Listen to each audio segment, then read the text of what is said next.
You see, in this world there are three types of people. Say a student,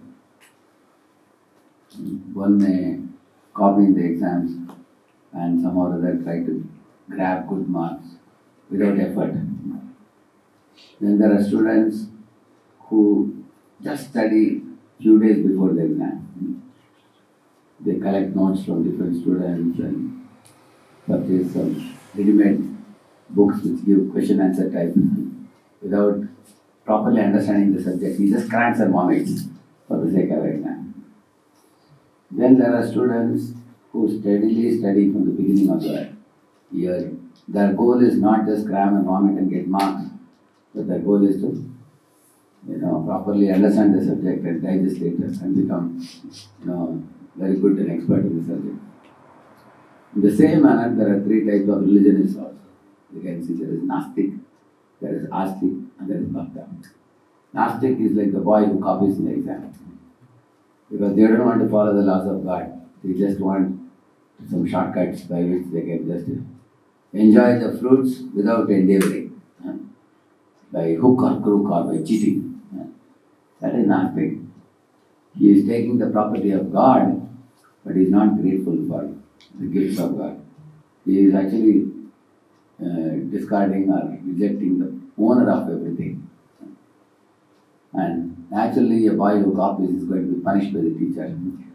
Similarly, he is punished by the laws of karma in Astik. Then there is Astik. He has a propensity for sense gratification, wherever possible, in a very legalized way by God. But then on and off, when there are some occasions, special occasions comes, then he is ready to take the trouble to perform religious activities.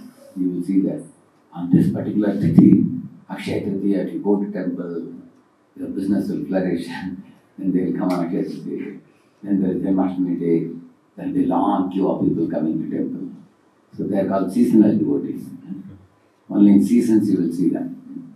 New Year is starting. Big crowd of people lining up because why today is New Year, we have to go to pray to God to bless us for the whole year. Otherwise tell them to chant every day one round, they won't chant. But once in a blue moon, you will see that special festival occasion or something where Lord is extra merciful. Hey, come on, tap more mercy. So they are called what people? Astik people. So there is Nastik and there is Astik. Astik people are good people. They are believers in God and they also align with God. But their seriousness in religious practice is only occasional. Like Devatas, for example, when there is a crisis, all the demons are attacking the heaven, then they will catch their dhoti and get up and run to Vishnu. Oh Lord Vishnu, save us, Panima, Lakshma. You will see like that. That is Astik people. Similarly, you find boys also.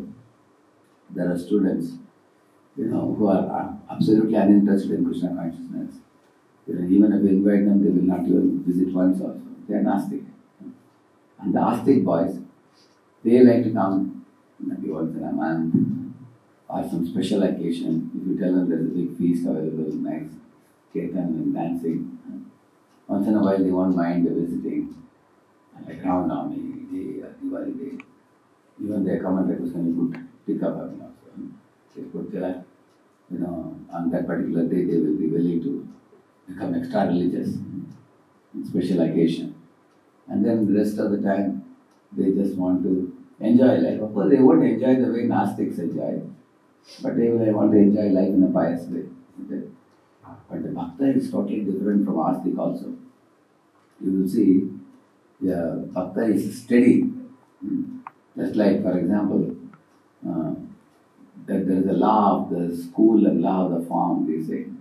Law of the school is people cram and vomit. Law of the farm means you sow a seed, daily you have to go and water it. Daily you have to put manure and you have to put some fence around it. Make sure the goat doesn't come and put them out. So you need a supervision, you need attention on a daily basis. And then after 6 months, 1 year, you'll find tomatoes coming, brinjal coming, different fruits coming, different flowers also coming in the plant after investing so much time. So Bhakta means he is ready to invest every chant the holy name, perform the arati, attend the class, bow down to the Lord. Krishna says, Manmana, Bhavamal Bhakto, Adhyaji, Mam Namas. And the devotee is ready to do this every day. Every day morning I will Manmana, I will think of Krishna, how by chanting the holy name.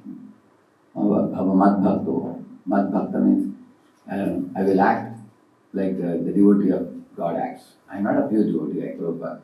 But following in his footsteps, he was Dhoti Buddha, I was Dhoti. He was like that. He is chanting and dancing, I will do that. He is aligning his life around Krishna, I will also do it. Following his footsteps. Mahajano here, I live like that. So, and Madhyaji, worship Krishna. So, a devotee very happily participates in Arati. Why? Because Krishna is our boss. He is in company, you have a boss, but he is only a chota boss. In home, you have a boss, your mother or father. But in the country, there is a boss who is Prime Minister. But in the millions of universes, there is only one Supreme Boss, which is Krishna. So, if you don't align with the boss and salute the boss, you are not going to get receive all the favors. Is it not true? Like if a boy doesn't follow the father, he is smoking, drinking and drugs and everything, the father will not send him money. Similarly, if somebody breaks the laws of the Prime Minister, then he will be put behind the bars. Similarly, Krishna is the Lord of millions of universes. By malalignment with him or turning our back to him, we are not going to accept we are not going to receive his favor. He may give some minimum what we need, but he is not going to favor us by his glance. So devotee understands that I should not unnecessarily be foolish in upsetting the Lord. I should try to align with his will. So therefore, Manmana, Bhavamat Bhakto, Madhyadi, Mam Namaskuru. Namaskuru means bowing down the body alone is not Namaskuru. Bowing down, Namaskuru also means giving up our false ego and accepting Krishna as my master very happily and joyfully. So I devotee does it every day, day after day, month after month, year after year, steadily. So this steadiness is what makes the devotee different from the pious person. Astic. Astic person suddenly becomes, very, he will come to the temple and the bhajan, he will jump and he will say, I'm getting tears in my eyes. He becomes very bhavuk. You have seen there are people, we took the boys to Mayapur because, when the darshan opened, Radha Madhav, one boy fainted on it. He said, I could not, darshan was so great, I fainted unconscious.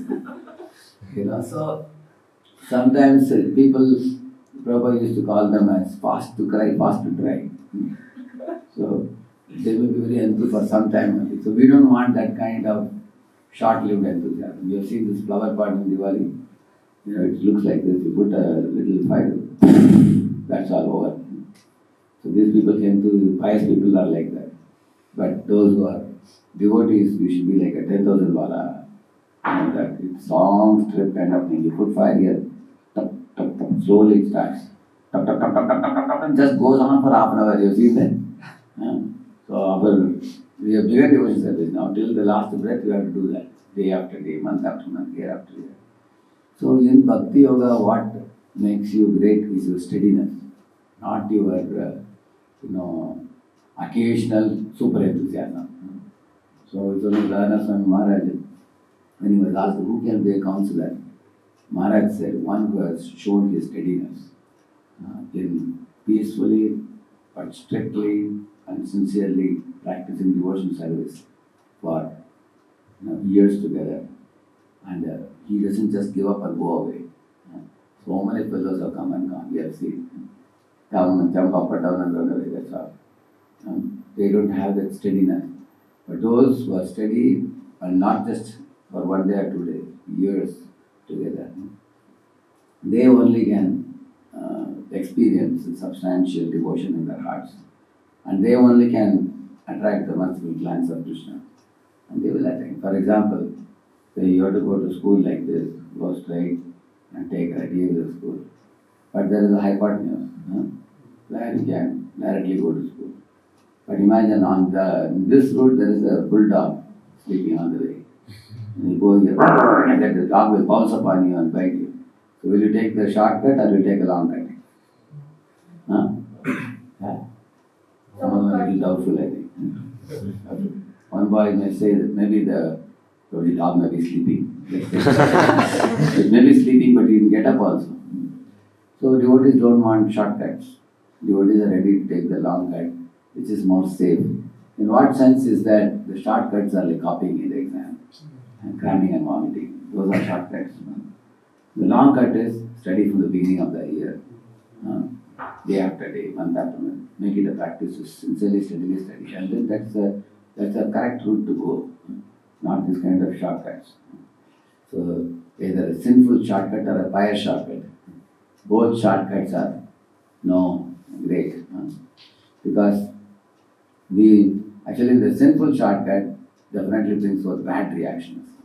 And the pious shortcut, if you take for example a boy crams and vomits, he got the marks, he got the degree, but he has not developed the understanding.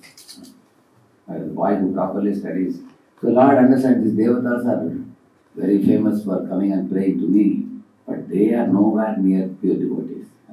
Pure devotees are after me and after me only. Whereas devotees are not after me, they are after my opulences. They come to pray to me for their protection, they come to me for their opulences. They want my pocket, but my devotees wants me. All of you think for a moment, if somebody wants your pocket, will you love him? Or if somebody wants you, you will love him. Yes. Yeah. So we want to become proper devotees. So in ISKCON, Prabhupada has made our temples, ISKCON temples, so to give us facility for those who are sincere devotees, who wish to daily practice this. And he has created this association so that we can nourish each other's sincerity. You have sincerity, some sincerity, I have some sincerity, you have some sincerity. So multiple sincere people come together, they nourish each other's sincerity and it has a multiplied effect. That is the purpose of it come together. And the chanting in the early morning hours, as it cleanses our mind, then we will start understanding these things very clearly. Oh, this is a fraud shortcut of the demons. And the shortcut of the pious demigods, it's not very pleasing to the Lord. It's just a show of devotion.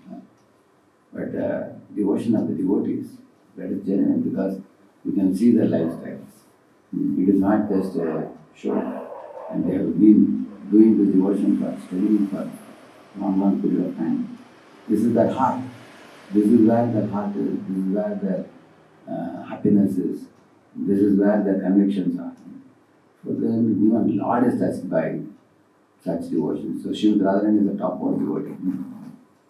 So there is nobody in comparison to her. So that's why the Lord gets sold out to such a devotee.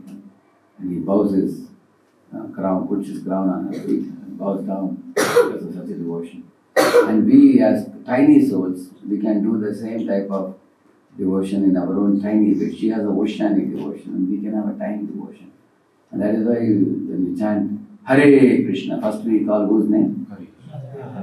Ocean Radharani, you are such a great devotee. Please kindly invoke at least a small drop of your devotion. Harinam Prabhu ki Jai. Let's offer our humble obeisances and to all the Vaishnava devotees of the Lord who are just like this. Please the devotion of mercy, to the compassion for fallen conditioned souls.